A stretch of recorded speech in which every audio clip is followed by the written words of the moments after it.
Bienvenue dans Sologamy, le podcast des célibataires qui n'ont besoin de personne. Je te présente la saison 2 avec un épisode spécial, c'est l'épisode 15. Je suis célibataire politique.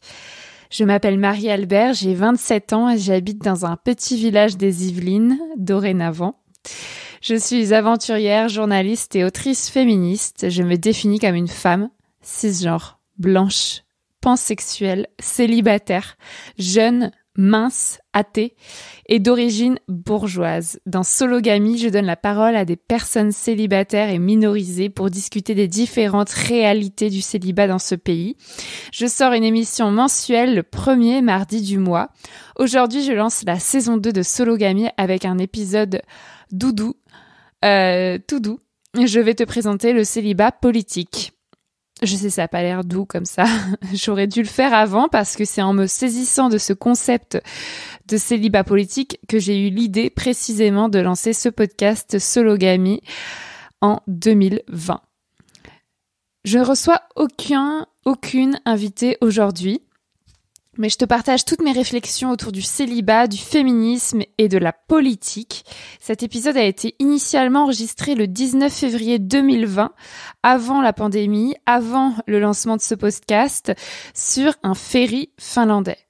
Je l'ai déjà publié dans mon autre podcast Marie sans filtre l'année dernière. C'est un épisode très important pour moi, qui pose les fondations de la sologamy telle que je l'expérimente aujourd'hui. Et donc, c'est essentiel de le sortir. J'aurais dû le sortir au début. Je le sors pour inaugurer cette saison 2. Je suis pas d'accord aujourd'hui, en novembre 2021, avec tout ce que je dis dans cet épisode, donc qui a été enregistré il y a plus d'1 an et demi, avec toutes ces réflexions. Tu verras qu'à la fin de cet enregistrement, je pars un peu dans tous les sens. Je dis des trucs sur la misandrie que je ne pense plus aujourd'hui. À toi de faire le tri. Mais je sais que cet épisode est intéressant et important pour nos réflexions célibataires et féministes. Alors, je te souhaite une très bonne écoute. Que la saison 2 de Sologamy commence.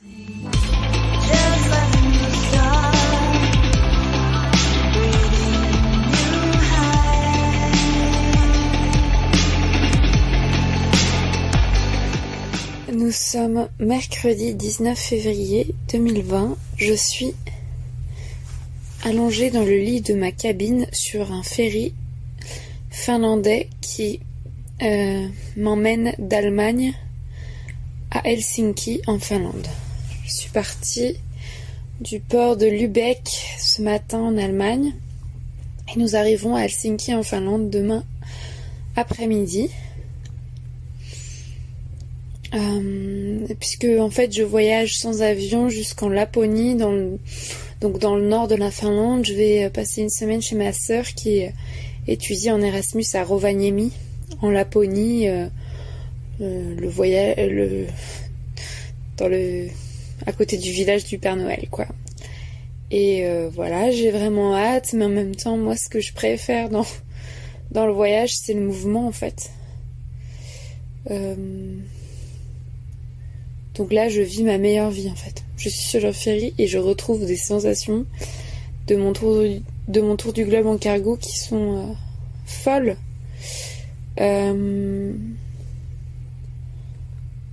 Je sais pas, ça fait 6 heures qu'on est parti. Ça fait 6 heures que j'ai pas internet, que j'ai pas de réseau. Et je sais pas, j'ai déjà mon esprit qui s'ouvre. J'ai déjà des choses qui m'apparaissent simplissimes. J'ai déjà des idées, des projets à faire, des épisodes de podcast à faire. Enfin, j'ai déjà des idées. Alors que ça fait que 6 heures, quoi. Mais juste le sentiment d'être dans un espace neutre que je ne connais pas, avec des gens qui me sont étrangers et qui sont a fortiori bienveillants. C'est pas comme sur le cargo où j'étais entourée de 25 mecs plus ou moins sexistes. Ici, je suis sur un cargo en tant que passagère avec d'autres passagers allemands et finlandais qui ne me décrochent pas un mot, qui me sourient mais que si je leur souris. Donc voilà, vraiment distant, froid et en même temps bienveillant. C'est-à-dire, si j'ai un problème, je vais voir n'importe qui, tout le monde va m'aider. Et donc, c'est tellement agréable. C'est vraiment le meilleure sensation. C'est-à-dire, je peux rester dans ma cabine autant de temps que je veux. Je peux faire strictement ce que j'ai envie de faire. Je peux ne parler à personne ou parler à qui je veux. Enfin, je sais pas, j'ai un sentiment de liberté. Et par rapport au cargo, ce qui est bien, c'est que... les conditions sont quand même meilleures, c'est-à-dire que déjà, je viens de le dire, l'entourage est différent, il y a des femmes. Je ne reste que une journée et demie dessus sur ce ferry, donc ça n'a rien à voir au niveau de la durée. Et je fais ce que je veux, c'est-à-dire il n'y a pas d'heure de repas imposée, il n'y a pas d'exercice de sécurité, enfin je sais pas. Il y a un sauna, je vais aller au sauna tout à l'heure, gratuit.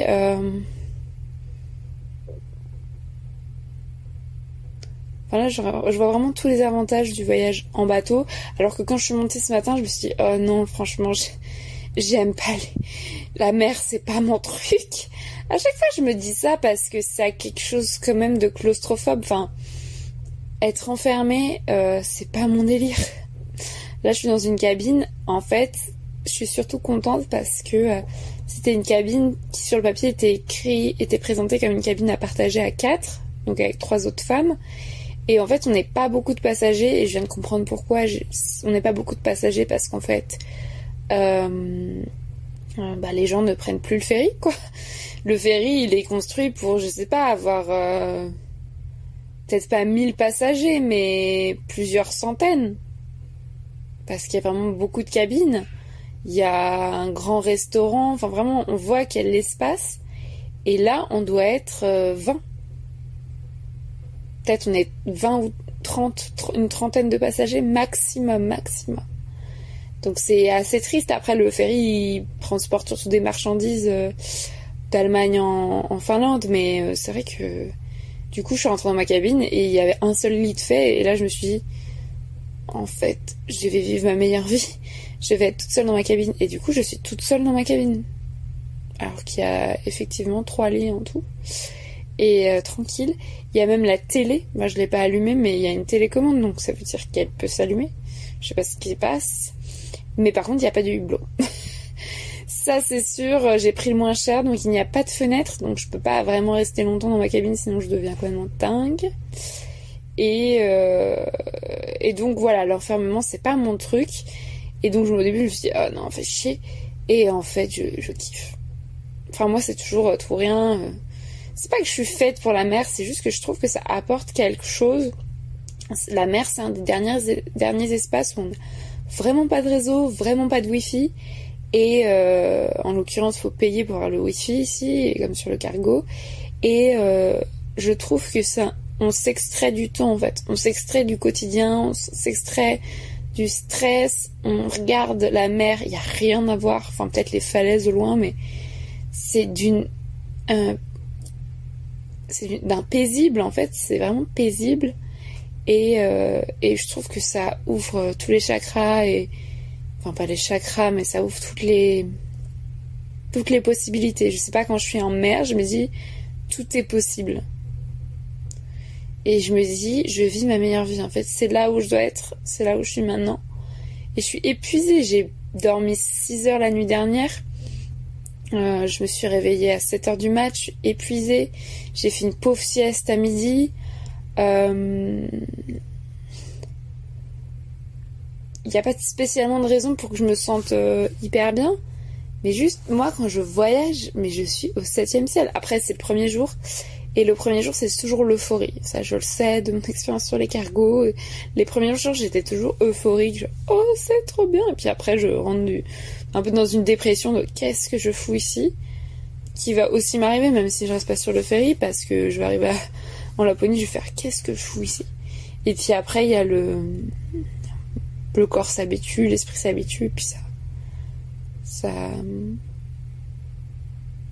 se transforme en autre chose. Enfin, je veux dire, les cargos c'était quand même spécial de passer 4 mois en mer, mais bon, là je passe 15 jours et demi, et en fait je voulais faire un épisode qui s'appelle Je suis célibataire politique. Parce qu'en fait, ça m'est apparu d'une limpidité. Et tout à l'heure, j'étais au dernier étage du ferry en train de regarder la mer et en même temps de lire un roman de Siri Husvest qui s'appelle Un été sans les hommes. Attends, mais je vérifie le nom de l'autrice parce que j'ai pas envie de te dire n'importe quoi. Oui, Siri Husvest. Husvest. J'arrive pas à prononcer son nom. Et Un été sans les hommes, rien à voir. Enfin, si, ça a à voir avec le célibat politique, mais je me suis dit, mais en fait, c'est évident. Là, je suis toute seule sur le ferry. Je vis ma meilleure vie. Autour de moi, je vois des couples ou des voyageurs solitaires. Enfin, il n'y a pas de jugement. Et à aucun moment, je me dis, ah, j'aimerais bien que Bidule soit avec moi, ou j'aimerais bien être à leur place, en couple. Ou même, j'aimerais bien être à la place de ce voyageur solitaire. Non, je me dis juste, c'est là où je dois être. Je me sens hyper bien. Je vais retrouver ma sœur que j'aime. Dans ma vie, j'ai des gens que j'aime, j'ai des gens qui m'aiment. Et en fait, il n'y a rien d'autre qui compte. Et je n'échangerai ma place pour rien au monde. Et surtout, je me projette dans rien d'autre que ça. En fait, moi, je me vois passer ma vie à voyager seule, à écrire. Enfin, voilà, j'ai pas besoin d'être dans la nature. Là, juste d'être sur la mer, j'ai l'impression d'être dans la nature, quoi. Et j'ai besoin de rien d'autre. Et je me suis dit, mais tu vas peut-être me dire que je divague, hein, que je délire, parce qu'un jour je vais te dire qu'il me faut absolument que je trouve un mec, et le lendemain je vais te dire ce que je sors aujourd'hui là, que je veux être célibataire politique. Mais j'ai l'impression que je passe ma vie à chercher un truc dont j'ai pas envie, en fait. Et je vais reparler de la dessinatrice suédoise, de l'autrice suédoise et féministe qui s'appelle Liv Strömquist, donc qui a écrit des BD très connus, Les sentiments du prince Charles, et plus récemment La rose la plus rouge s'épanouit, dont je parle souvent. Mais dans le premier tome, il y a un truc qui m'a tellement frappée, c'est qu'elle parle de l'héroïne de la série Sex and the City qui s'appelle Carrie, ou comme ça, qui pendant toute la série cherche, enfin pendant une partie de la série, j'ai pas vu la série, il faut que je la regarde, qui cherche à se mettre en couple avec un mec totalement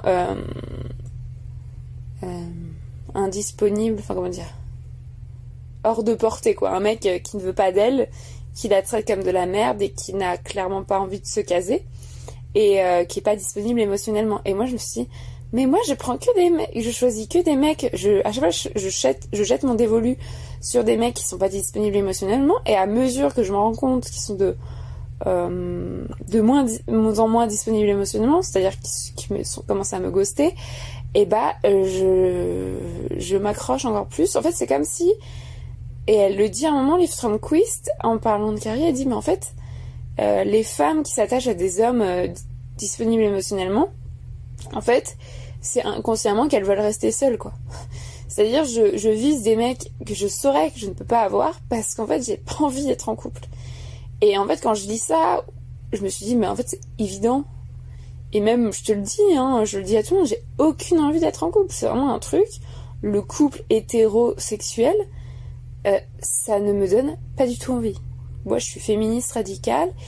Et en fait, ça ne m'a jamais donné envie. C'est même pas un truc de...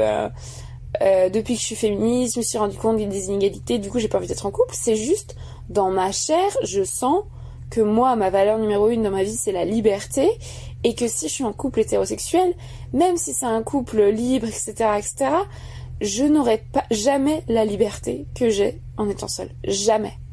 Même si le mec me dit, tu fais ce que tu veux, même si le mec est ouvert, machin, je n'aurai jamais cette liberté parce que j'aurai toujours un fil à la patte, même si je crois le contraire. Être en couple, c'est jamais la même chose qu'être célibataire, quelle que soit la forme du couple. Et donc je me suis jamais projetée en couple. Quand j'étais petite, je me disais jamais j'ai hâte de rencontrer l'amour de ma vie et de faire des enfants et d'avoir une grande maison et de vivre heureuse jusqu'à la fin de mes jours. Jamais. Et quand j'ai commencé à voyager seule, je me suis dit, mais enfin, même avant ça, quand j'ai pris un appart seul, enfin, pour moi, il me semble évident que j'allais prendre un appart seul, que, enfin, c'était même pas question de vivre en couple, mais même de vivre en coloc, ça me paraissait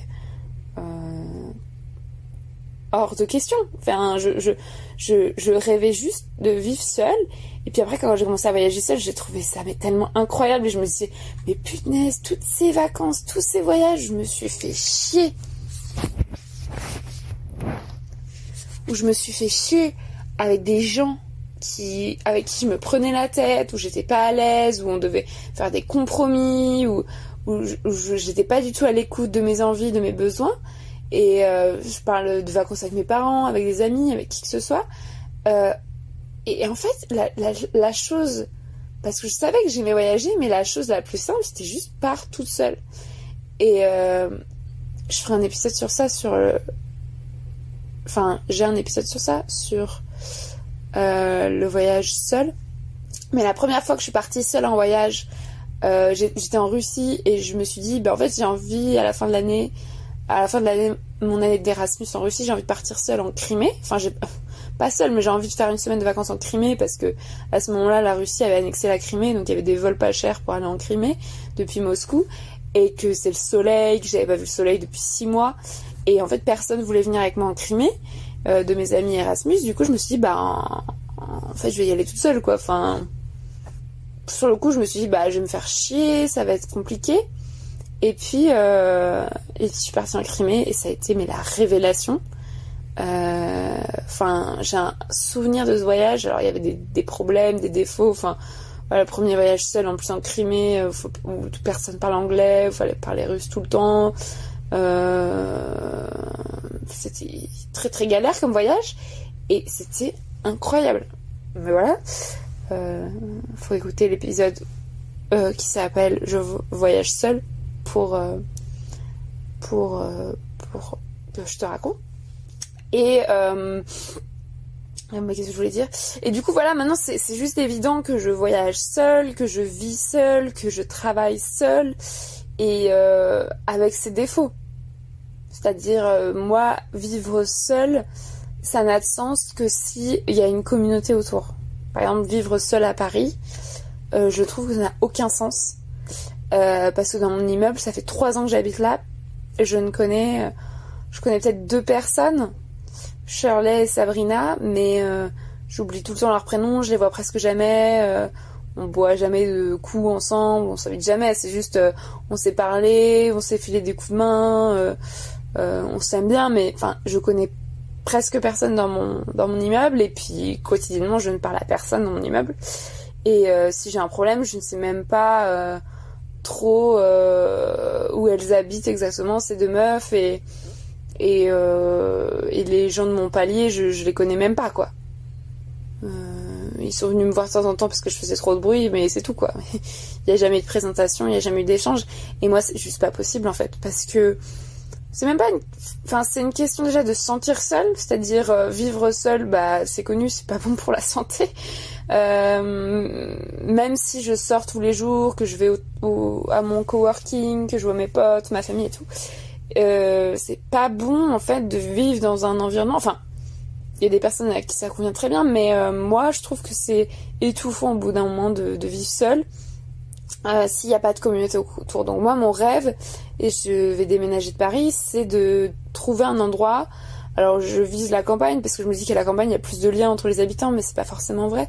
Mais je sais pas, une communauté, il y a de plus en plus ça, enfin un peu comme à la ZAD, où il y a une sorte de... Enfin je parle de la ZAD de Notre-Dame-des-Landes où je suis déjà allée, mais il y a de plus en plus de communautés qui se créent en France sur des valeurs communes, et des gens qui se donnent des vrais coups de main, c'est-à-dire qu'ils construisent leur maison ensemble, qui font le jardin ensemble, le potager, qui mangent ensemble, qui règlent les factures d'électricité ensemble. Enfin, moi, ce dont je rêve, c'est vraiment de mon espace, c'est-à-dire un minuscule espace. Moi, ce que j'aime, c'est vraiment avoir un 15 mètres carrés, un 20 mètres carrés, j'ai vraiment pas besoin de plus, qui n'appartient qu'à moi, c'est-à-dire je ramène qui je veux dedans, mais en échange, je peux aussi rester seule sans que personne me fasse chier. Et que je gère toute seule. Et par contre, dès que je sors de mon 15 mètres carrés, de savoir qu'en fait il y a des gens, et c'est pas que dans le sens pour que eux me fassent me sentir moins seule et m'aident si j'ai un problème de plomberie, c'est dans tous les sens du terme, c'est-à-dire vivre en communauté, c'est vivre en interdépendance, quoi. Et je réfléchis, soit une communauté féministe, une communauté lesbienne, une communauté écolo ou une communauté juste de gens divers et variés. Enfin, je sais pas du tout. Je pense que c'est pas moi qui vais choisir, c'est plutôt la communauté qui va me choisir parce que c'est assez difficile à trouver. Voilà, j'ai complètement dérivé le sujet. Au début, je voulais parler du célibat. Mais voilà, ce que je voulais dire, en fait, c'est que moi, ce dont j'ai vraiment envie, c'est d'être célibataire et de faire ce que je veux de mon corps, de mon esprit, de ma vie. Et que je suis convaincue depuis toujours que être en couple m'empêchera de faire ce que je veux. D'une façon ou d'une autre, même inconsciemment. Je ferai pas les mêmes choses, les mêmes choix si je suis en couple. Et après, il y a le féminisme qui est arrivé et je me suis rendu compte, effectivement, que les femmes en couple hétérosexuel, elles avaient tout à perdre, en fait. C'est-à-dire, les hommes, dans le cadre d'une relation hétérosexuelle, je vais généraliser encore une fois, mais il y a forcément une situation... il y a forcément une des choses que je vais citer qui s'applique à chaque couple hétérosexuel. Donc peut y avoir de la violence physique, c'est-à-dire les mecs battent leurs femmes, violent leurs femmes, tuent leurs femmes, réduisent en esclavage, que ce soit domestique, sexuel, dominent leurs femmes, maltraitent aussi psychologiquement, manipulent leurs femmes, exploitent leurs femmes financièrement, sous tous les sens du terme aussi. Et ça peut sembler radical, comme un peu violent ce que je viens de dire, mais forcément, dans tous les couples hétérosexuels, il y a des vestiges du patriarcat, et donc, d'une façon ou d'une autre, la femme se fait exploiter, se fait violenter, même si c'est une mini-violence. Même si c'est juste ton mec qui t'a lancé une phrase sexiste en 30 ans de mariage, c'est déjà une violence de trop, quoi. Et du coup, bien sûr, on peut l'accepter et on peut être heureuse en couple hétérosexuel. Je dis pas que c'est impossible. Je dis juste que avec mes recherches féministes, ça m'a confortée dans l'idée que le couple hétérosexuel n'est pas un espace safe. Et surtout que la femme n'a rien à gagner à être en couple hétérosexuel, vraiment rien. Parce que si on compare le trajet d'une femme donc cisgenre hétérosexuelle et d'un homme cisgenre hétérosexuel, on va dire les deux se mettre en couple. Avant d'être en couple, quand ils étaient célibataires, on va dire la meuf, elle avait une carrière, elle avait des projets, elle avait une personnalité, elle avait pas d'enfants, machin. Et le mec, pareil, il avait une carrière, il avait des projets, il avait une personnalité, pas d'enfants. Et quand ils se sont mis en couple, ce qui s'est passé, c'est que on va me dire dans le schéma traditionnel, hein, il peut y avoir bien sûr d'autres histoires, on va dire que ce couple est tombé amoureux. Il y a eu la lune de miel, la passion. Après, ils ont commencé à habiter ensemble. Donc déjà, la meuf s'est mise à devoir gérer un espace plus grand, puisque s'ils habitent ensemble, logiquement, ils ont pris un appart plus grand pour être à deux. Et donc, elle a dû nettoyer, s'occuper des tâches domestiques, des courses, du linge, du ménage, des tâches administratives pour un logement plus grand. Je dis dans un cadre traditionnel. Bien sûr, il y a des exceptions, il y a des mecs qui font le ménage. Mais dans 99% des cas, la meuf en fait plus que le mec. Donc forcément, là, elle perd déjà au change. Et puis ensuite, il y a tout ce qui induit le couple hétérosexuel dans les relations amoureuses et sexuelles où elle va donner sa personne, elle va faire plus attention au bien-être de l'autre, au plaisir de l'autre. Donc elle va s'oublier en fait un petit peu au profit de l'autre. Tandis qu'un mec, mais j'en reviendrai après à ce que le mec lui fait. Et donc elle va perdre aussi en temps pour elle-même, pour son développement personnel, pour ses projets. Et puis ensuite dans sa carrière, logiquement, elle va peut-être se marier, faire des gosses et passer du temps avec ses enfants, les éduquer avec son mari, en vacances, dans la maison, etc. Donc elle va... tout ça va empiéter sur sa carrière, donc elle va gagner moins d'argent, donc elle va évoluer moins vite, donc elle va être moins satisfaite de sa carrière. Et au final, une meuf qui se met en couple hétérosexuel, elle a tout à perdre en fait. Et elle va perdre. Et surtout, il y a des études qui prouvent qu'elle sera moins heureuse et qu'elle va mourir plus jeune qu'une meuf qui est restée célibataire toute sa vie. Et qu'elle va enfin quand je dis qu'elle meurt plus jeune, c'est aussi qu'elle vit en bonne santé moins longtemps, c'est-à-dire elle va abîmer sa santé plus tôt.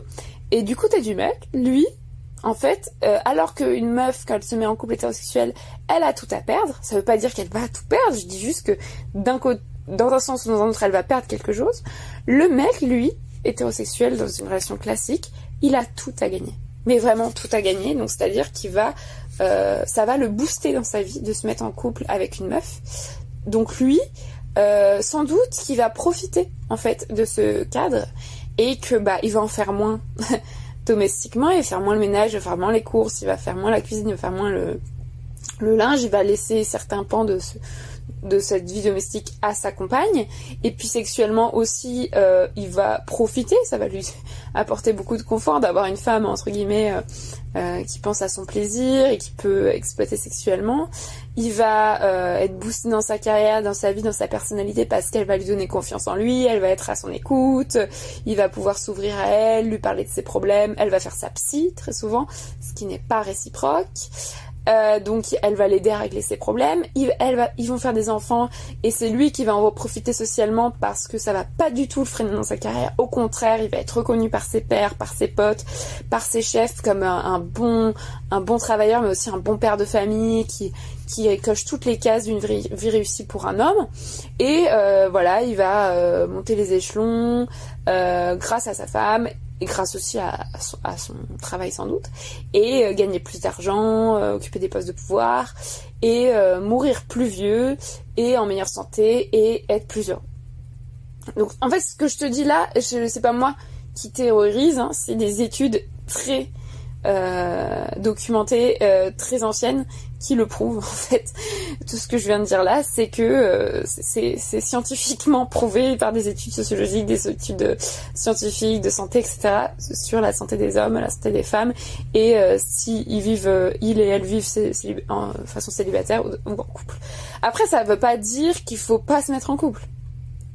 Je dis juste que ça, c'est le fondement un peu du célibat politique.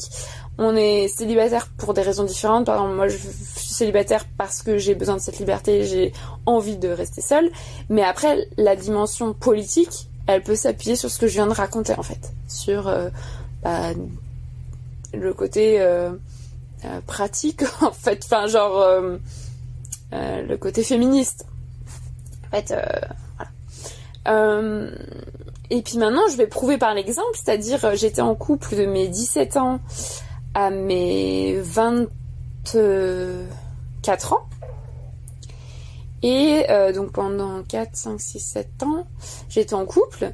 Et avant ça, avant 17 ans, j'étais chez mes parents, voilà. Mais après 24 ans, ce qui s'est passé, c'est que donc j'ai quitté mon copain à l'été 2018. Et depuis, j'ai fait des trucs que je n'avais jamais fait. Et que je suis certaine, je n'aurais pas fait si j'étais encore avec lui. Si j'étais restée avec lui. Alors, j'ai fait une dépression. Donc ça, c'est peut-être pas le truc le plus drôle, mais peut-être qu'à ce moment-là, c'était le moment où j'avais besoin d'en faire une. Donc je l'ai quitté, j'ai fait une dépression. J'ai dénoncé le mec qui me harcelait sexuellement au travail. Et j'ai commencé à prendre des antidépresseurs. Je suis sortie de ma dépression. J'ai quitté mon taf. Je suis partie faire le tour du globe en cargo. J'ai écrit un roman. J'ai terminé le chemin de Compostelle.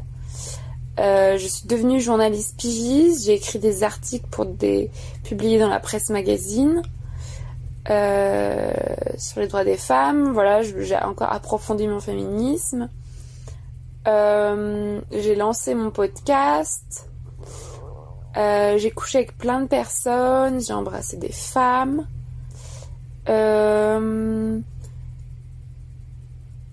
Qu'est-ce que j'ai fait d'autre?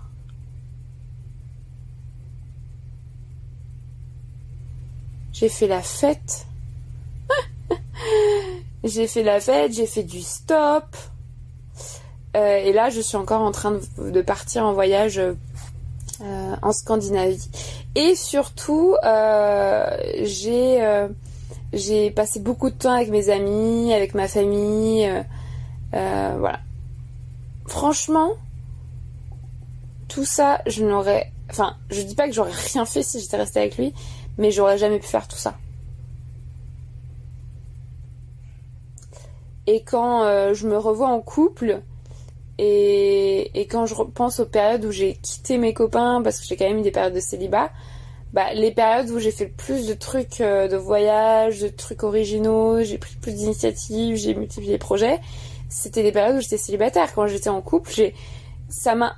Enfin, je dis pas que c'est un lien, mais c'est juste ce que je constate, c'est que je restais dans des cases, en fait. Quand j'étais en couple, bah j'acceptais un boulot pourri, j'acceptais des fois des relations pourries, j'acceptais le train-train quotidien, la routine, qui était pas forcément pourrie tout le temps, hein. Et maintenant, c'est... Puis c'est même au-delà de ça, c'est-à-dire que maintenant, je vis vraiment au jour le jour, et je me projette pas du tout. Et je pense qu'il y a un truc aussi quand on est en couple, où avant, c'était pas forcément lié au couple, mais avant, j'étais obligée de me projeter, je me disais toujours, ah, je me vois là dans un an, je me vois là dans 5 ans, je me vois là dans 10 ans. Et il y a un truc quand on est amoureuse où je me disais, bah, ça se trouve, je vais passer ma vie avec lui et tout, on veut y croire, quoi. Donc je me projetais peut-être aussi en couple, et aujourd'hui, je vis vraiment au jour le jour, c'est-à-dire, je ne sais pas, je sais techniquement ce que je fais la semaine prochaine, dans 2 semaines, etc., mais je ne sais pas ce que je fais le mois prochain. Je vais partir de Paris, je ne sais même pas quand je vais partir de Paris, je sais juste que ça va être bientôt, et que je ne sais même pas où je vais aller. Mais moi, maniaque du contrôle, c'est totalement nouveau, ça. C'est inédit. Moi, j'ai besoin tout le temps de savoir qu'est-ce que je vais faire. Et je sais pas, hier, j'étais dans les rues de Lübeck, donc dans le nord-est de l'Allemagne, enfin dans le nord de l'Allemagne. Et je suis sortie du train, et en fait, mon ferry était en retard, du coup, je devais passer la nuit à Lübeck, et j'avais rien réservé, donc je savais même pas où j'allais dormir. Et je suis arrivée à Lübeck, j'en avais rien à foutre. J'ai fait toutes les auberges de jeunesse de la ville, et elles étaient toutes fermées parce qu'il était genre 23h minuit, et que, je sais pas, c'était trop tard pour arriver, quoi. Et je faisais les auberges, elles étaient fermées. J'ai marché 1 heure dans Lübeck, et je n'ai même pas paniqué, en fait. Je me suis même pas dit, mais mon Dieu, je vais passer la nuit dehors, c'est dangereux, blablabla. Finalement, je suis allée à l'hôtel, j'ai payé une blinde. Mais enfin, ça n'a rien à voir avec le célibat politique, mais ça a à voir quand même avec l'indépendance et l'autonomie. Moi, je trouve ça hyper important de faire des trucs toute seule, et c'est ça aussi qui aide à lutter contre la dépendance affective. Enfin, bref. Donc voilà, ça, c'est un peu les côtés cool du célibat. Maintenant, pourquoi c'est pas évident? C'est-à-dire que moi, je te dis que je suis célibataire politique aujourd'hui, mais ça n'a pas toujours été évident, en fait, et ça ne l'est toujours pas. Et ma psy ou n'importe laquelle de mes amis me dirait objective. Enfin, ferait comme objection, mais alors pourquoi tu passes ton temps à chercher des mecs?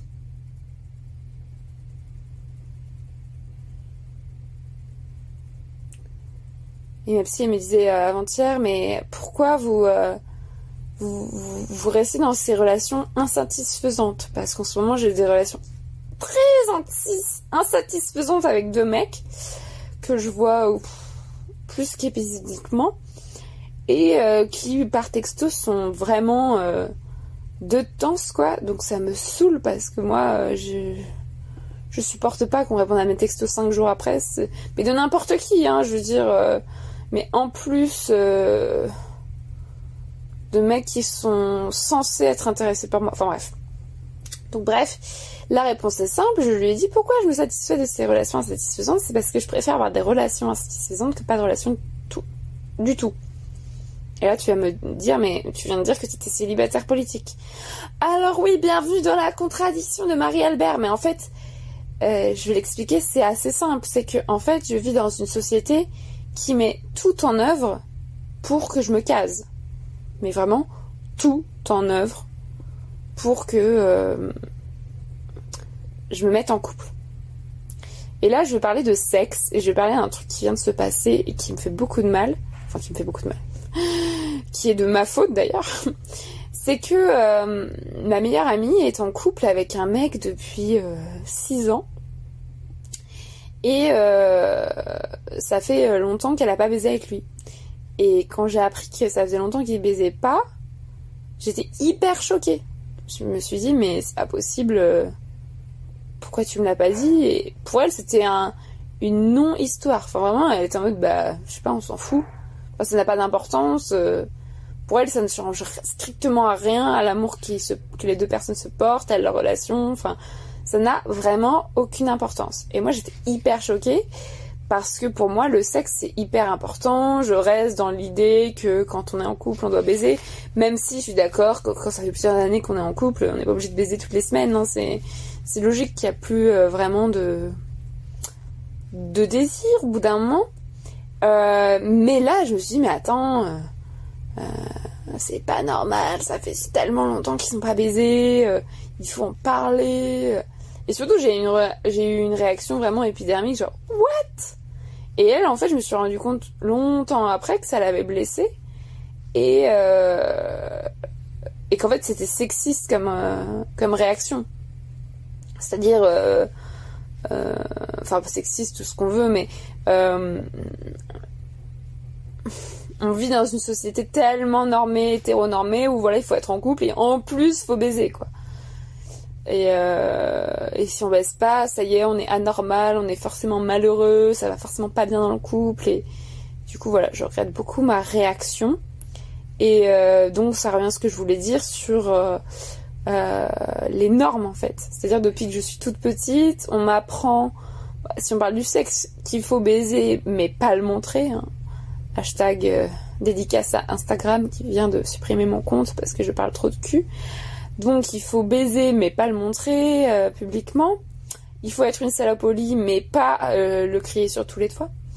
Et tout simplement par rapport au couple, il faut être en couple quand on est une petite fille cisgenre et hétérosexuelle. Mais forcément, si on est une petite fille, on est forcément cisgenre et hétérosexuel, hein, c'est sûr. Il faut être en couple avec un mec cisgenre et hétérosexuel. De toute façon, tous les hommes sont cisgenres et hétérosexuels, c'est bien connu, quoi. Et tu vas me dire, c'est facile comme excuse, l'histoire de la société, machin. Mais moi, je suis comme ça, je suis constructiviste. Je pense vraiment que la société nous façonne, quoi. Et par exemple, j'en ai marre qu'on dise toujours, c'est la faute de mes parents. Tu vois, j'ai passé une bonne partie des dernières années à tout rejeter sur ma mère, à dire c'est la faute de ma mère si je suis comme ci, c'est la faute de ma mère si j'ai ces problèmes ci, c'est la faute de ma mère si c'est cela. Après, je suis passée à mon père aussi a des torts, mais bon, c'est mon père, donc je veux pas le critiquer. Alors que entre mes deux parents, la personne la plus violente, c'est mon père, mais bon, la personne la plus toxique, c'est peut-être ma mère. Enfin bref, j'ai pas des parents parfaits. Mais en tout cas, j'en ai marre, en fait, de rejeter la faute sur mes parents. Parce qu'en fait, mes parents, ils ont fait ce qu'ils pouvaient. Et surtout, y a pas que mes parents qui m'ont éduquée, qui m'ont construite. En vérité, c'est toute la société qui nous construit. On dit toujours ça. Il faut tout un village pour élever un enfant. Mais il faut toute une société pour élever une enfant. Enfin, moi, j'ai été influencée par tout le monde. Et si on en revient au couple hétérosexuel, bien sûr, j'étais influencée par mes parents, mais aussi par tout le discours, en fait, autour de...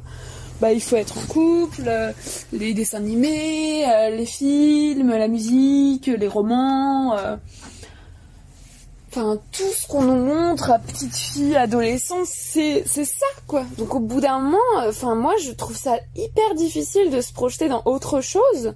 Aujourd'hui, maintenant que j'ai 25 ans, je dirais les applis de rencontre. Tout le monde parle tout le temps de ça, les applis de rencontre. Là, en ce moment, il y a une campagne de publicité dans le métro pour Durex.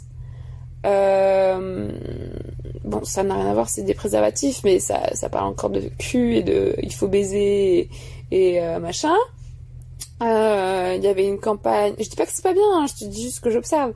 Le mois dernier, c'était Bumble, c'était pour l'appli Bumble, qui est une appli de rencontre dans le métro. Après, il y a un mec partout. Enfin, voilà.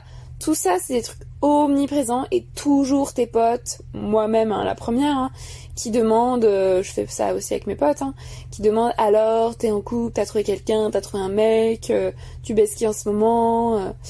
Il y a quelque chose d'une injonction, mais permanente. Et surtout moi qui suis féministe, dans beaucoup de travaux féministes, on parle en fait de ce cadre hétérosexuel en fait. Et on part du principe que forcément, si on est féministe, on est hétérosexuel et donc voilà, on est concerné par les problèmes de sexisme dans le couple, etc. Et en fait, tout est écrit enfin, on vit dans une société hétéronormée, du coup, tout est écrit d'un point de vue hétéronormé, mais surtout, il faut le faire, quoi. C'est-à-dire, tu peux pas réussir ta vie si t'es pas amoureuse, si tu rencontres pas l'homme de ta vie, si tu fais pas d'enfant. Et moi, je sais que je veux pas faire d'enfant, que je veux pas vivre en couple, que je veux pas me marier, que je veux pas passer toute ma vie avec un mec, mais l'amour, le fondement même, tu vois, être en couple, avoir quelqu'un dans ma vie, c'est un truc que j'arrive pas à dépasser. C'est-à-dire, c'est quand même à la mode de dire que on veut pas d'enfants, qu'on veut pas se marier. C'est un truc dans les courants féministes qui est quand même globalement accepté. Enfin, je veux dire qu'on en parle, qui est globalement compris. Mais l'amour, c'est un truc, ça revient tout le temps. En fait, pas seulement dans les courants féministes. Enfin, tout le temps, c'est genre... de toute façon, la plus belle chose dans la vie, c'est aimer et être aimé. J'ai entendu ça encore tout à l'heure. Cécile Duflo qui disait ça au micro de Lorraine Bastide dans le podcast La Poudre. Mais tout le temps. Et c'est sous-entendu aimer et être aimé par un homme hétérosexuel. C'est pas forcément ce qu'elle voulait dire, Cécile Duflo, mais c'est tout le temps ce qui est sous-entendu, en fait. Et ce que moi, je comprends. Et dans tous les romans que je lis, il y a forcément un moment où on va parler d'une meuf qui tombe amoureuse d'un mec. Et même quand c'est pas une meuf qui tombe amoureuse d'un mec, hier j'ai lu en 3 heures le roman Homo sapiens de Niviaq Corneliussen, qui est une autrice groenlandaise. Voilà, c'est présenté comme un roman queer, hyper moderne, hyper actuel, hyper subversif. Et c'est vrai. Mais là, je vais spoiler, attention spoiler, si tu veux pas entendre la fin, saute ce passage. À la fin, en fait, ça finit sur la meuf qui est amoureuse d'une autre meuf et elle vient de larguer son ex et elle est dévastée par cette rupture.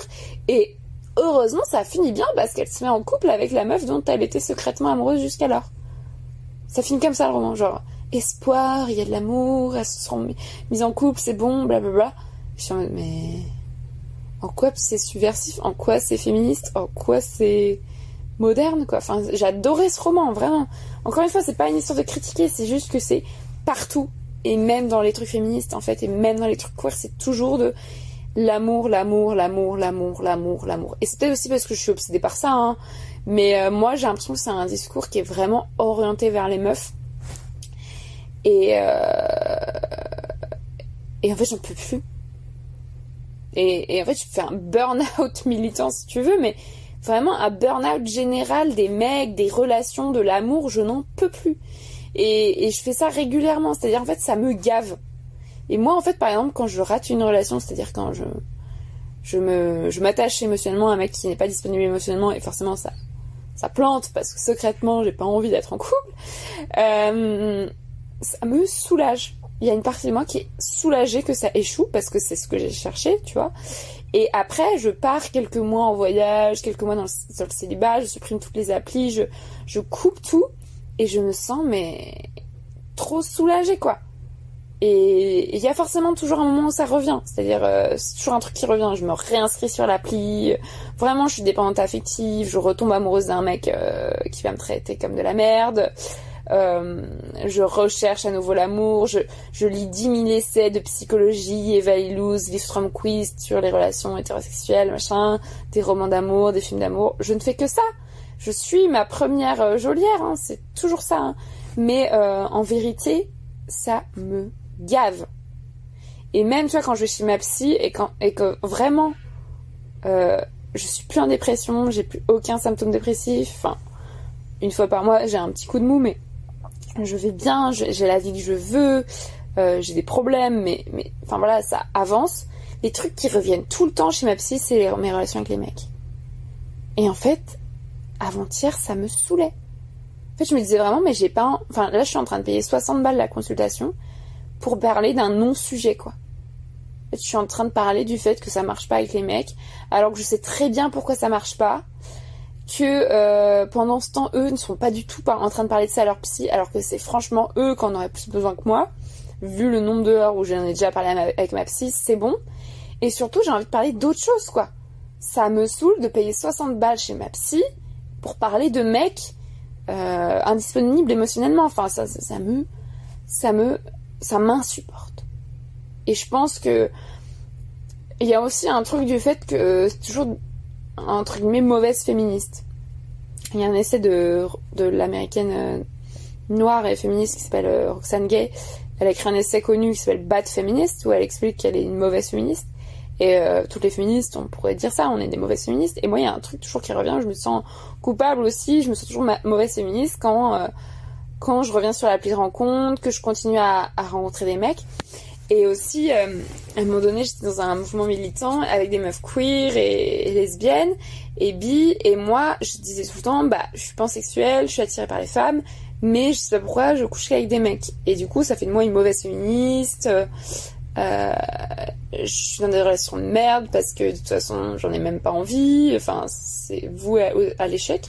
Et ces meufs militantes, féministes, queer me disaient mais meuf, arrête de coucher avec des mecs, couche avec des meufs, arrête d'aller vers des connards. Et en fait, ça me faisait encore plus culpabiliser que ces meufs me culpabilisent, en fait. Que ces meufs me disent, mais qu'est-ce que tu fous? Du coup, ça en remettait une couche.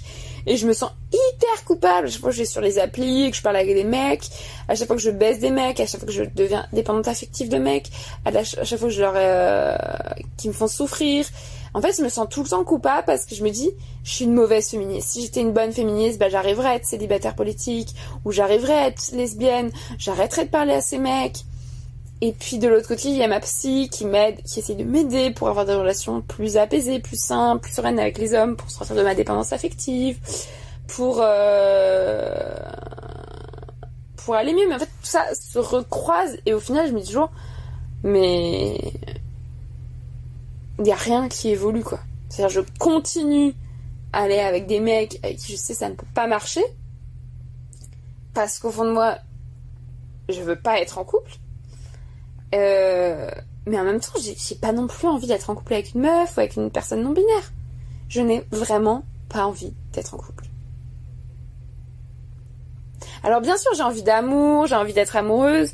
Je dirais qu'aujourd'hui, j'essaie dans la nuance, c'est-à-dire, je te dis que je suis célibataire politique, mais en fait, je suis célibataire depuis 1 an et demi et je galère à mort. Je dis pas que c'est facile. Et surtout, je suis toujours dans la contradiction et dans la nuance. Et pour moi, c'est un progrès. Parce que j'ai tendance à être bipolaire, à passer par tous les états émotionnels très rapidement, à avoir un avis très tranché sur les choses, puis un autre. Et vraiment, c'est l'ascenseur émotionnel en moi. Et ce que je recherche dans ma vie, c'est plus de nuances, en fait. Et ce que je veux te dire aujourd'hui, c'est que si je veux être célibataire politique, ça veut pas dire que je veux être seule. J'insiste vraiment là-dessus.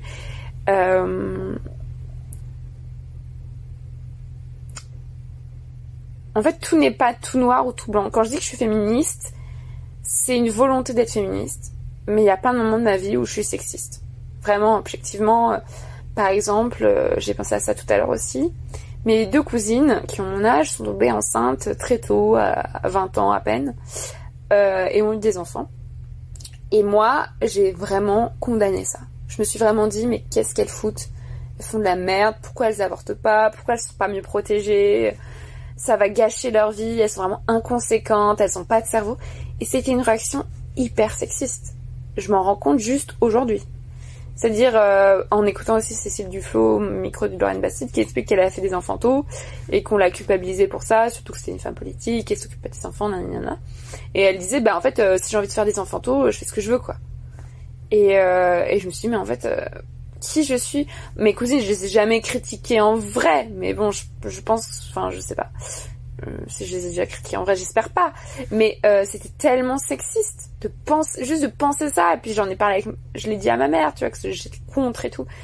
Ok, moi j'ai peut-être pas envie d'avoir d'enfant à 20 ans, mais la vérité c'est que j'ai pas envie d'avoir d'enfant à quel que soit mon âge. Alors pourquoi une femme qui fait un gosse à 30-35 ans, je trouve ça nul, mais ok. Elle fait ce qu'elle veut, mais ma cousine qui fait un gosse à 20 ans, c'est vraiment une débile. Enfin, c'est hyper sexiste. Et je me rends compte que maintenant, en fait, elle fait faire un gosse à 20 ans, même si c'est un accident, le gosse, elle a le droit de le garder. Et, enfin, elle est absolument pas coupable de ça, et ça veut pas dire que sa vie va être ruinée, enfin, n'importe quoi. Et donc, voilà. j'ai un peu divagué, tout ça pour dire, je suis féministe, mais j'ai plein de moments où je suis sexiste. Et je suis célibataire politique, mais peut-être qu'il y aura plein de moments de ma vie de célibataire politique où je serai en couple, dans des couples ultra toxiques, tu vois. Et c'est comme quand je dis que je veux vivre seule, mais que je veux vivre dans une communauté. En fait, c'est des trucs, c'est des idéaux, c'est des valeurs, c'est des choses où j'ai le bagage théorique, je sais pourquoi je veux vivre seule, je sais pourquoi je veux être célibataire politique, je sais pourquoi je suis féministe, mais c'est pas acté, quoi. C'est pas quelque chose d'inscrit dans le marbre. Et par rapport à l'amour, moi je sais que je cherche l'amour, que j'ai un problème de dépendance affective via une histoire familiale, plein de choses. Et je sais que je cherche aussi le sexe, que j'aime beaucoup le sexe. Et donc je sais que je pourrais jamais être la célibataire politique qui ne baise personne, qui n'aime personne, c'est pas possible. Mais en fait c'est pas parce que je suis célibataire politique que je peux pas tomber amoureuse, que je peux pas être dépendante affective, que je peux pas aimer des gens. Et il y a des périodes de ma vie où je me disais en fait ces mecs me traitent comme vraiment mal, en fait je vais juste arrêter de parler à tous les mecs, je vais juste tous les haïr, je suis trop en colère contre eux, je vais plus jamais tomber amoureuse, je vais plus jamais faire de sexe avec des mecs. En fait je sais, je m'observe, ça ne marche pas. C'est-à-dire pendant quelques mois oui ça me soulage, je m'enfuis, blablabla, puis je reviens toujours. Du coup aujourd'hui je suis dans la nuance et je me dis en fait je travaille sur ma dépendance affective, je travaille sur mon célibat et j'essaye de pécho plus de meufs,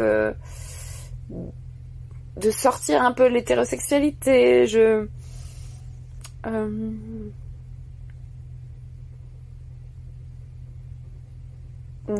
faire la différence entre la dépendance affective et le vrai amour. Par exemple, là, en ce moment, je relationne LOL avec 2 mecs, mais je suis pas du tout amoureuse d'eux. Je suis pas du tout enfin, je suis un peu dépendante affective, mais pas du tout comme j'aurais pu l'être avant. Enfin, je vois les progrès en temps réel, et je sais que je ne les aime pas, en fait. Que je suis pas prête à leur donner d'amour. Et donc, ça viendra peut-être, mais que pour l'instant, je suis pas prête à leur donner d'amour. Et que, tant mieux, en fait, parce que notre relation est tellement insatisfaisante. Et en même temps, je vais pas non plus les larguer du jour au lendemain. Je me dis, peut-être que ça peut devenir des amis, tu vois. Peut-être que ça peut devenir des personnes... juste des connaissances, peut-être. Enfin, moi je sais que ce qui me fait souffrir dans la vie, c'est les choix préconçus, quoi. C'est de me culpabiliser ensuite parce que j'arrive pas à respecter ces choix. C'est ça qui me fait vraiment chier. De me dire, je veux vivre seule, ah merde, j'aime pas vivre seule. Ah voilà, je suis végane, ah merde, j'arrive pas à être végane. Ah voilà, je suis écolo, ah merde, j'arrive pas à être écolo. Ah, je suis féministe, ah merde, j'arrive pas à être célibataire, machin. C'est ça qui me fait souffrir. Et surtout, ce qui me fait souffrir aujourd'hui, c'est de haïr les hommes. S'il y a bien un truc que je déteste en moi, c'est toute cette colère et cette haine que j'ai envers les hommes. Parce que je sais que c'est pas censé. Que ça ne me sert à rien. Que déjà... haïr qui que ce soit, ça ne sert à rien. Que mettre tous les mecs dans le même panier, ça ne sert à rien. Et même de dire qu'un seul mec est un monstre ou un connard, c'est faux en fait. Genre, on est tous des connards dans certaines choses et des personnes bien de l'autre côté. Enfin voilà, on est tous l'agresseur et l'agresseuse de quelqu'un d'autre. Enfin en fait, ça sert à rien de haïr les gens pour un truc que je leur reproche collectivement, alors que... Enfin... Je sais que la théorie est là, que on vit dans un système patriarcal et que les hommes oppriment les femmes, mais en fait la haine et la rancœur, la colère, ça ne me sert à rien. Ça me fait même pas avancer dans mon féminisme, ça me fait même pas avancer dans ma vie, ça ne me sert à rien. Donc moi j'ai juste envie de me débarrasser de ça. Et de me dire, on est des êtres humains. Il y en a qui sont avec une bite, il y en a qui sont avec des vulves, il y en a qui se reconnaissent comme des hommes, il y en a qui se reconnaissent comme des femmes. Il y en a qui sont construits différemment socialement parce qu'ils sont nés avec une bite ou d'autres avec une vulve. Et c'est comme ça. La société, elle est comme ça, je peux pas la changer. Est-ce que je peux considérer toutes les personnes comme des êtres humains avant d'être des hommes ou des femmes? Est-ce que je peux essayer de nouer des amitiés avant de vouloir construire l'amour de ma vie? Parce qu'en fait, je n'ai pas envie d'avoir un amour de ma vie. Donc voilà, c'est un peu ce que je pense. Et j'aimerais bien avoir ton avis là-dessus.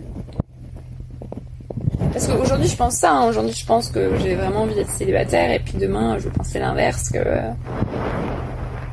que l'amour c'est génial, c'est la meilleure chose au monde, et qu'il faut absolument que je tombe amoureuse d'un mec qui m'aime en retour. Et là je me dis, mais pourquoi ce serait forcément un mec? Tous les hommes sont des connards, je les hais, machin. Donc c'est vraiment terrible dans ma tête. Mais aujourd'hui, voilà ce que je pense, et voilà, je veux juste un peu plus de douceur, un peu plus de liberté, un peu moins de jugement en fait. Et du coup, pour revenir au pratico-pratique, j'en ai marre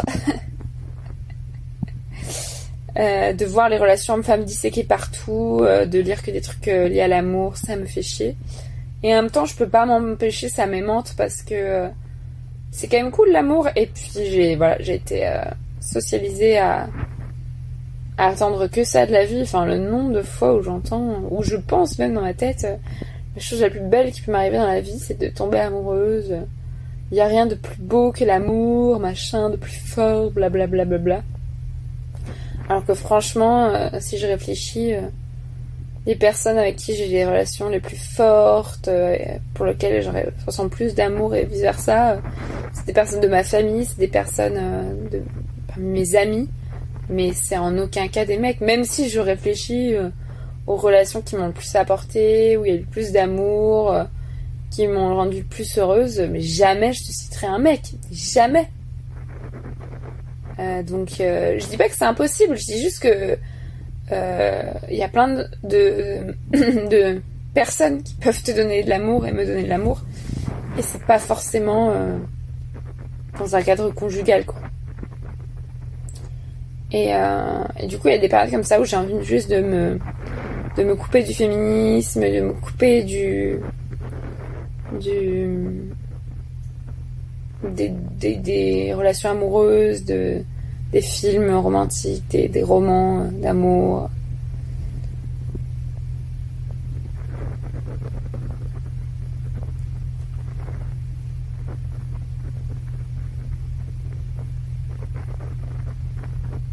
Mais voilà, je culpabilise aussi pour ça, parce que je me dis, tu vois, t'es en train d'éviter le problème. T'es en train d'éviter de contourner l'amour, alors qu'il faudrait que tu creuses. Et en fait, non. Enfin, l'amour, j'y pense tout le temps. Les relations avec les mecs, j'y pense tout le temps. C'est un truc que je creuse fois 1 million. Donc, s'il y a bien un domaine que j'ai pas besoin de creuser, c'est ça. Donc, quand j'en ai marre, en fait, là, je vais en Finlande. Avec ma sœur, on a un principe. Quand on est ensemble, elle est lesbienne. On ne parle pas de féminisme. Et alors qu'elle est féministe, hein. Mais on ne parle pas de féminisme. On ne parle pas de mecs. Et on ne se dévalorise pas. Enfin, c'est surtout moi qui dois respecter cette règle, parce qu'elle a aucun problème pour respecter la règle de ne pas parler de féminisme, pas d'hommes, et de pas se dévaloriser. Mais moi je fais ça parce que ça me fait un bien fou. Juste de parler d'autre chose. Enfin, en fait, dans la vie, il n'y a pas que les mecs. Il n'y a pas que l'amour, il n'y a pas que le féminisme, il n'y a pas que... Voilà. Donc c'est un peu ça que je fais. Parce qu'au bout d'un moment, je sature, quoi. C'est burn-out. J'en peux plus de parler que de ça. Ça m'horripile. J'ai besoin d'air, en fait, vraiment. Et quand je suis ici, que je me sens tellement heureuse, que je me sens tellement en paix, et c'est là, en fait, où je me rends compte que c'est un mythe, l'amour, et que c'est quelque chose dont j'ai pas besoin. Je sais, c'est pas vrai, on a tous besoin d'amour, blablabla. Mais je parle vraiment de l'amour conjugal dans un cadre hétérosexuel. C'est un truc totalement construit.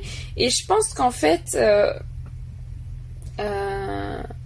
Si voilà, les magazines féminins, la pop culture, enfin la culture en général, tout notre environnement tous les gens passent leur temps à parler d'amour, de relations hétérosexuelles, c'est aussi pour nous mettre dans la tête, bah oui, donc je l'ai dit, c'est pour nous mettre dans la tête que c'est ça qu'on doit chercher, mais c'est parce que c'est pas si évident que ça.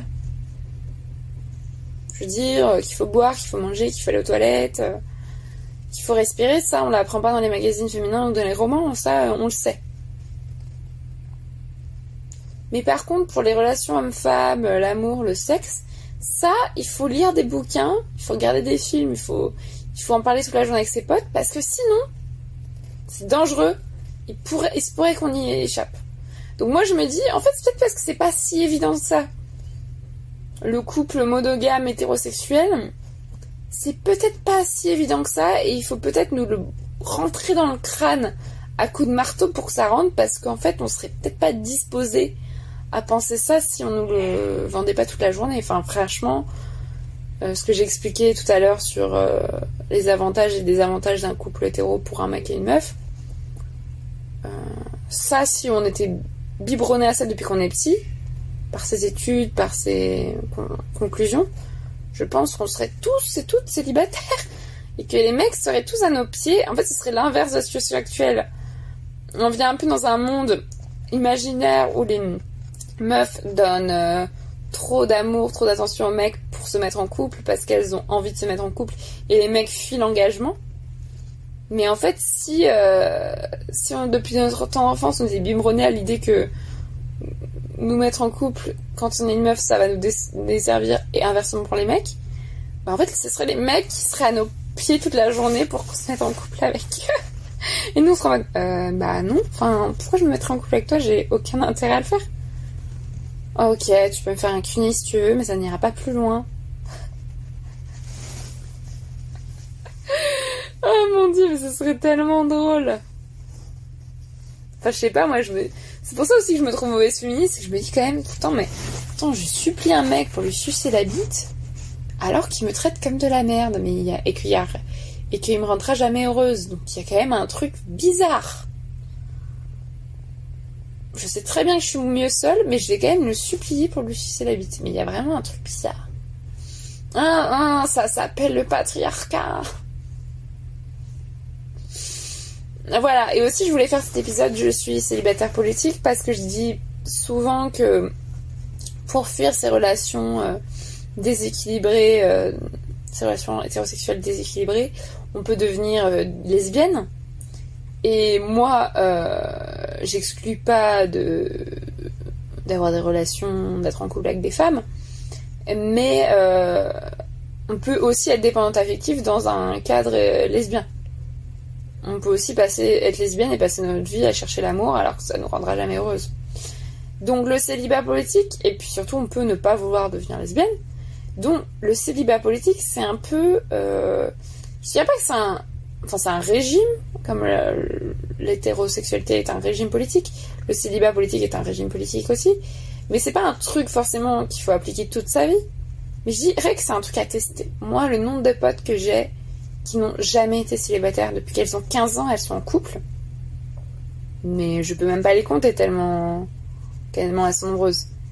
Et c'est des grandes féministes, hein. Elles me donnent des grandes leçons pour supporter le célibat, elles me disent mais c'est trop bien que tu sois célibataire, et elles l'avouent qu'elles n'arrivent pas à être célibataires, et elles me soutiennent à fond, mais elles n'ont jamais été célibataires.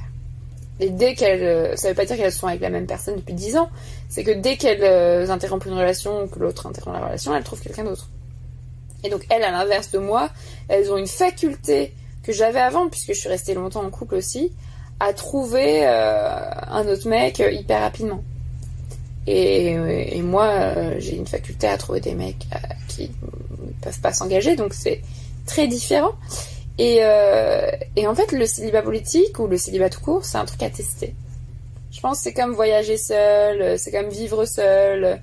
Je reviens toujours au podcast de Lorraine Bastide, elle demande tout le temps est-ce que vous avez accès à votre chambre à vous, en référence à la chambre à soi théorisée par Virginia Woolf, donc un espace à soi. où on peut écrire, où on peut être seul, où on peut réfléchir, enfin voilà, tranquille, sans mec, sans enfant, sans personne. Et j'ai jamais eu une invitée, enfin, il n'y a pas eu beaucoup d'invités qui ont répondu ouais, oui, bien sûr, ma chambre à soi, c'est tous les jours, la majorité du temps, c'est hyper important pour moi. La majorité des meufs dans le podcast, ça répondent ouais, je galère, j'essaye, blablabla. Alors que moi, ma chambre à moi, c'est juste H24, quoi. J'imagine même pas si je devais partager ma chambre avec un mec ou avec qui que ce soit, mais je deviendrais complètement folle, en fait. Je ne pourrais jamais dormir dans le même lit que quelqu'un, ça m'est insupportable. Et si en plus je peux pas travailler seule parce qu'il y a des gens qui me dérangent, qui sont là dans mes pattes, que ce soit des mecs, des meufs, des gamins, mais c'est pas possible. Et donc le célibat, comme la chambre à soi, comme le non-travail, comme les vacances seules, enfin tout, c'est un truc à tester. Mais vraiment, c'est un truc que je recommande. Encore une fois, c'est pas une obligation, mais parce que on peut pas avoir confiance en soi, on peut pas avoir vraiment confiance en soi, et on peut pas avoir vraiment conscience de soi en tant que meuf cisgenre si on sait pas être seule. C'est pas possible. Et dans la vie, il y a forcément un moment où on va se retrouver seul. Enfin, ça arrive que non, mais souvent, les mecs meurent avant nous, nous quittent avant qu'on les quitte. Enfin, il y a forcément un moment où tu vas te retrouver seul et où je vais me retrouver seule. Enfin bref, n'importe qui. Où on va se retrouver seul et où on va souffrir de cette solitude. Et c'est pour ça que c'est important pour moi de choisir la solitude avant de la subir. Et le célibat politique, c'est dire je choisis le célibat. Donc c'est hyper dur, je dis pas que c'est tous les jours le cas, mais c'est un truc de sortir de la honte et de dire au contraire, être seul, c'est une puissance, c'est un pouvoir.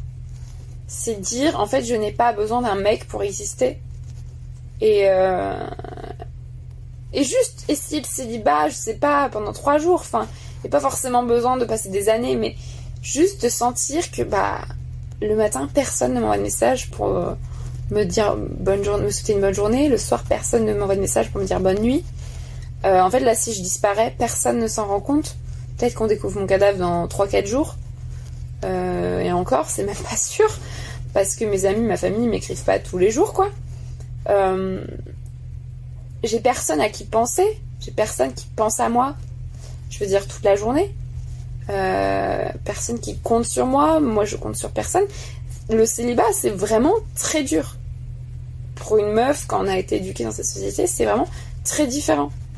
Et c'est pour ça que j'ai aussi des potes célibataires et qui galèrent comme moi, qui sont forcément, pas toutes, mais la plupart, à la recherche de quelque chose, de l'amour, de relations, de sexe, machin.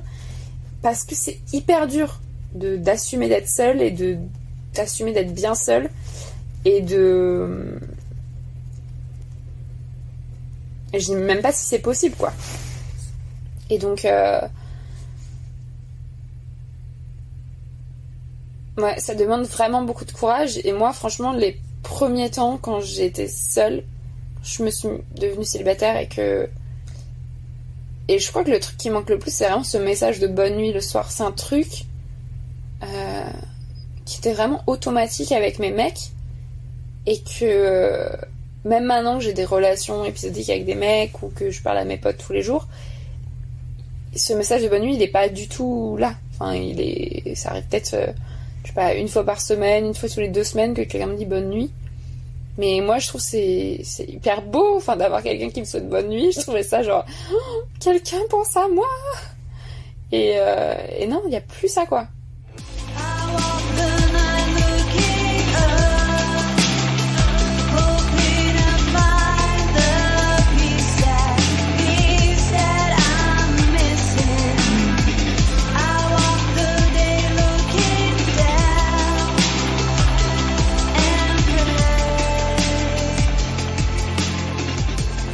Voilà, c'est la fin de l'enregistrement de cet épisode doudou, tout doux, sur un ferry finlandais. J'espère qu'il t'a plu.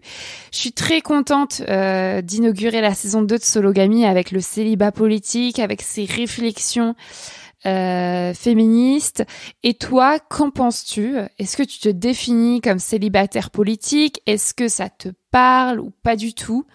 J'attends tes retours. Tu peux m'écrire sur mes réseaux sociaux. Mon pseudo, c'est Marie-Albert FR sur Facebook, Twitter et Instagram. Si tu as aimé ce 15e épisode, ce premier épisode de la saison 2, que tu veux soutenir Sologamy, que tu veux soutenir cette nouvelle saison, je t'invite à mettre 5 étoiles le plus vite possible à ce podcast sur ton application de podcast, à le commenter sur la plateforme sur laquelle tu écoutes.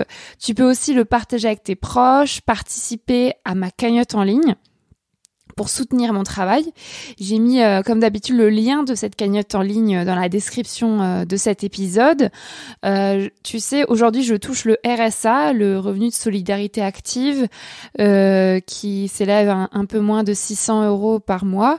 Donc, c'est plus important que jamais de contribuer à hauteur de tes moyens à la production de mes podcasts qui, pour l'instant, ne sont pas rémunérés. Avec cette cagnotte Tipeee, tu peux rémunérer mon travail. Merci beaucoup. Je te dis au mois prochain pour un nouvel épisode de Sologamy avec cette fois un ou une invitée. Cette nouvelle saison, ça va être vraiment le feu, je te préviens. Je recevrai des personnes exceptionnelles ici chaque premier mardi du mois. Si tu veux soumettre un sujet original en lien avec le célibat, écris-moi. Je suis toujours à la recherche de bonnes idées. Voilà, j'ai plein d'idées, mais je ne suis pas universelle. Voilà, on va faire la révolution ensemble dans ce podcast. J'ai très hâte. Bisous. Falling from the sky.